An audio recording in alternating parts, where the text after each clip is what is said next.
नाही या नाही ना. म्हणते आमचे ते कामावर गेले आणि आमच्या मामजींना बाई सकाळी सकाळीच खायला लागत.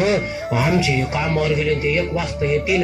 अरे तुझे ये ना तिकडं रोडवरती रश्यात मिसळ अगदी बुडू पाव बुडू मिसळ जाऊन कोण आणली तो म्हाताऱ्याला उपाशी ठेवी ती.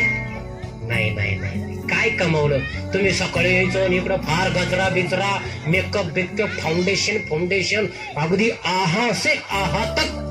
सासरा भाकरी वाचून घरी मारायचा आणि इकडं अगदी दाखवायचा हा मेलं अगदी वाण वाटायचे अगदी गुरुवार करायचे भाद्रपद सगळं. घरी जर तुम्ही उपाशी मारीत असं नाही नाही. अरे आमच्या आई वडिलांना सकाळी भाकर लागते, आमच्या म्हाताऱ्या आई बापाला भाकर लागते. नाही नाही नाही. अरे तुम्हाला आता लय भारी झालं 1 BHK 2 BHK with toilet bathroom attach. ते गावरण पण आहे वेस्टर्न पण आहे सगळे